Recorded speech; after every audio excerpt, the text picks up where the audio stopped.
Spain में residence card आप कैसे आसान तरीके से ले सकते हैं। अस्सलाम वालेकुम, गुड मॉर्निंग, नमस्ते, सत श्री अकाल। मेरा नाम है TH हाशमी। मैं दुबई में रहता हूँ। अपनी इस वीडियो में लाइफ ऑफ हाशमी चैनल के साथ आपको वेलकम करता हूँ। आज की वीडियो का टॉपिक ये है, स्पेन में रेजिडेंस कार्ड आप कैसे आसान तरीके से ले सकते हैं। अगर आप चैनल पे नए हैं तो चैनल को सब्सक्राइब करने के साथ साथ घंटी का बटन भी दबा दें ताकि हर आने वाली नई वीडियो आपको टाइम पे मिलती रहे। जैसा कि आप जानते हैं, मैं ट्रैवल वीडियोस बनाता हूं और वीज़ास के बारे में इंफॉर्मेशन देता हूं। तो आज की वीडियो पे मैं आपको ये बताऊंगा कि अगर आप स्पेन जाते हैं किसी भी तरीके से तो आप वहाँ रेजिडेंस कार्ड कैसे अप्लाई कर सकते हैं।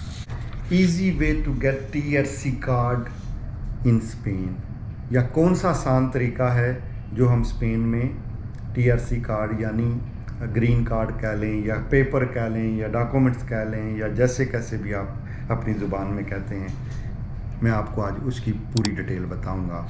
तो पहला तरीका है जी स्पेन के अंदर अपने डॉक्यूमेंट्स बनाने का, वो है बिज़नेस, जो मेरा फेवरेट रास्ता है। इतनी बार मैं यूरोप गया हूँ, आया हूँ, लेकिन अभी तक मैंने ऐसा कुछ नहीं किया। क्यों? कि मुझे बिज़नेस का रास्ता चाहिए कि वहाँ बिज़नेस अगर कोई स्टार्ट करे तो कैसे कर सकते हैं, इस तरीके से। तो पहला तरीका हो गया बिज़नेस का। दूसरा तरीका हो गया लिव इन रिलेशनशिप, यानी आप किसी के साथ रिलेशनशिप में आ जाते हैं, शादी के बगैर आप लोग इकट्ठे रहते हैं, तो वो सेकंड तरीका होता है।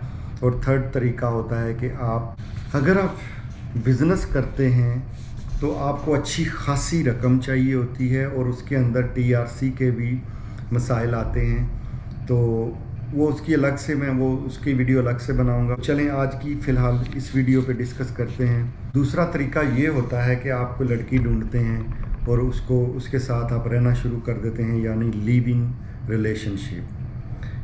या कुछ लोग जो हैं हम जिनसी के साथ जो इकट्ठे रहते हैं और वो भी लिव इन रिलेशनशिप में आ जाता है कि आप इस तरह इकट्ठे रह के तो अपने लिए आप TRC कार्ड या वहाँ के पेपर बना सकते हैं। लेकिन इसके अंदर आप चाहे 2 औरतें हैं या 2 मर्द हैं या 2 मर्द और औरत हैं, जो भी हैं, वो अगर अपना ये प्रूफ देते हैं कि ये आप लोग 2 साल से इकट्ठे रह रहे हैं या 3 साल से इकट्ठे रह रहे हैं, तो उसके सबूत पे आपको 5 साल का TRC कार्ड मिल जाता है। लेकिन ये फॉर एग्ज़ाम्पल हम अपनी बात करते हैं बीइंग ए पाकिस्तानी, क्योंकि हम तो दूसरी साइडों पे जा नहीं सकते, तो इसके लिए आपको एक लड़की ढूंढनी होती है, या यही समझ लें कि आप शादी कर रहे हैं और शादी करके आप 5 साल का जो है कार्ड ले सकते हैं।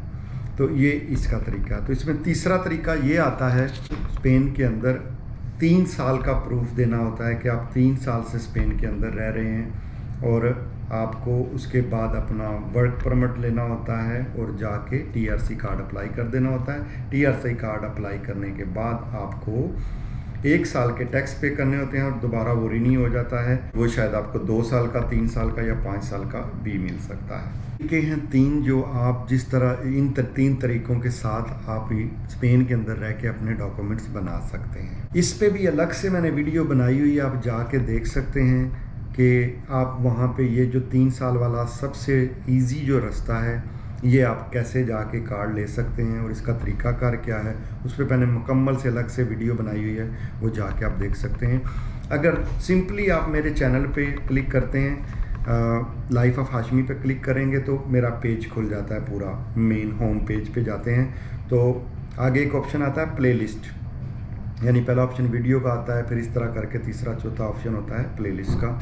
उस पर क्लिक करेंगे तो कंट्री वाइज वीडियोस शो हो जाती हैं। उनके अंदर आप स्पेन की वीडियो में जाएंगे तो आपको सारी स्पेन की वीडियोस मिल जाएंगी, तो आप उसको स्टडी कर सकते हैं और अपना काम कर सकते हैं। और ये जो वर्क परमिट है, ये कुछ लोग वहाँ पे बेचते भी हैं। जैसे इसकी प्राइस जो है 7-8 हज़ार से लेके 10-12 हज़ार तक है। अगर आप जेन्युइन जॉब ढूंढ लेते हैं तो ये फ्री ऑफ कॉस्ट भी हो सकता है।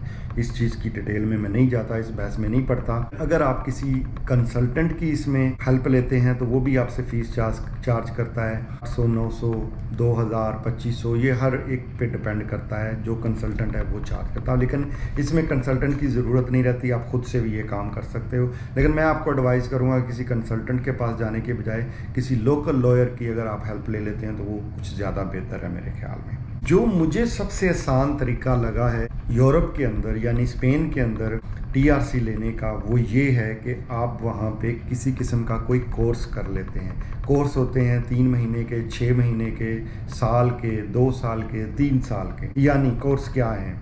सबसे पहले तो लैंग्वेज कोर्स होता है। I am not sure, different countries के डिफरेंट पैकेजेस होते हैं, लेकिन ये है कि इन कोर्सेज़ के ऊपर भी आपको टीआरसी कार्ड मिल जाता है। लेकिन आप उस टीआरसी कार्ड पे काम नहीं कर सकते, लेकिन आप ट्रैवल कर सकते हैं। लेकिन ये कोर्स करने के बाद आपको स्पेन की गवर्नमेंट हेल्प भी करती है कि आप किस तरीके से जॉब ढूंढ सकते हैं, या जहाँ जॉब होती हैं वो आपको वहाँ पे भेजते भी हैं और बताते भी हैं। तो let's talk about this way. ये क्या होता है कि जी सबसे पहले तो लैंग्वेज कोर्स यानी ज़ुबान सीखने का कोर्स आप इसको कह सकते हैं। एक तो ये होता है, और इसके अलावा जो दूसरा ऑप्शन होता है वो ये होता है कि आप अगर फॉर एग्ज़ाम्पल रंग का काम करते हैं, रंग साज हैं या पेंटर हैं, तो आप वो काम उस यूनिवर्सिटी या इंस्टीट्यूट के अंदर जाके सीखते हैं और वो आपको उसका सर्टिफिकेट देते हैं। पूरे यूरोप के अंदर अब तक मैं 12 कंट्रीज़ घूम चुका हूँ। अगली कंट्रीज़ 3 कंट्री का प्लान है, मैं 2-3 दिन बाद जाने वाला हूँ। जो मैंने देखा है कि आपके पास एक तो लैंग्वेज बोलनी आनी चाहिए, और दूसरा आपके पास जो काम भी आप करना चाहते हैं उसका सर्टिफिकेट हो, तो आपको अच्छी सैलरी और आसानी से जॉब मिल जाती है, और वो आपको टीआरसी वगैरह लेने में भी आसानी होती है। तो मैं आपको रेकमेंड करूँगा कि अगर आप मैनेज कर सको तो ये ज़रूर करो। जो भी आपका प्रोफेशन है, आप पेंटर हो, मिस्त्री हो, मैसन हो, टाइल फिक्सर हो, मैकेनिक हो, टेक्नीशियन हो, कुछ भी हो, आप टेक्निकल कोई भी काम जानते हो, तो आप पहले तो वो काम सीख के आएँ, उसके बाद यूरोप में जाके उसका सर्टिफिकेट ज़रूर लें। हमारी कंट्रीज़ के सर्टिफिकेट इन कामों में कोई वैल्यू नहीं है, तो आपको उनकी कंट्री का सर्टिफिकेट चाहिए होता है, प्रूफ चाहिए होता है कि ये काम आप कर सकते हैं। तो इसकी बिना पे भी आपको टीआरसी मिल जाती है। डिफरेंट कामों में डिफरेंट टाइप की टीआरसी होती है। तो ये अगर मैं इसी पे वीडियो बनाऊंगा तो बहुत लंबा टॉपिक हो जाएगा। डिप्लोमा लेने पर आप ट्रैवल कर सकते हैं, आप पूरे शेंजन में भी जा सकते हैं, अपनी कंट्री में भी जा सकते हैं, लेकिन मैं आपको रेकमेंड ये करूँगा, अगर आप ये एजुकेशन वाला यानी कोर्स वाला टीआरसी कार्ड आपको मिलता है जिस पे आप काम नहीं कर सकते हैं, तो मैं आपको रेकमेंड करूँगा कि आप ये कार्ड पहले साल का फिर 2 साल का मिलता है। मैं आपको यही रेकमेंड करूँगा कि सबसे पहले आप कोर्स कर लें, कार्ड ले लें, और अपना दूसरा जो काम वाला कार्ड होता है यानी रेजिडेंसी होती है जिस पे आप काम कर सकते हैं, वो लेने के बाद ट्रैवल करें। मेरी आपको ये एडवाइस है। तो ये सिंपल से तरीके थे यूरोप के अंदर, जो है आप इस तरह से जाके अब खुद को सेटल कर सकते हैं। बिज़नेस हो गया, दूसरा रिलेशनशिप यानी मैरिज वाला, और तीसरा तरीका हो गया जो नॉर्मल लोग वहाँ जाते हैं, जाके अपना एड्रेस रजिस्टर करते हैं और 3 साल के बाद उसमें वो टीआरसी ले लेते हैं। चौथा तरीका हो गया कि आप कोई भी एजुकेशन पर्पस के साथ, यानी अगर आपके पास डिग्रियाँ नहीं हैं तो नो प्रॉब्लम, लेकिन आप लैंग्वेज कोर्स कर सकते हैं। अपने हुनर जो आपकी स्किल है, यानी आप मैसन हैं, रंगसाज हैं, पेंटर हैं, कारपेंटर हैं, कोई भी स्किल है आपकी, उसका कोर्स करके भी टीआरसी ले सकते हैं और अपना प्रोसेस आगे का स्टार्ट कर सकते हैं। अगर आपको मेरी कोई सर्विस चाहिए हो तो आप मुझे इस नंबर पे कांटेक्ट कर सकते हैं। किसी किस्म के डॉक्यूमेंट्स बनवाने हो, यानी आपको इंश्योरेंस बनानी हो, ट्रैवल प्लान बनाना हो, आपको आइटनरी बनानी हो, आपने अपनी फ़ाइल प्रिपरेशन करनी हो, तो आप मुझसे कांटेक्ट कर सकते हैं। वीडियो को यहाँ ख़त्म करते हैं। दुआ में याद रखिएगा। अल्लाह हाफ़िज़। Love you guys.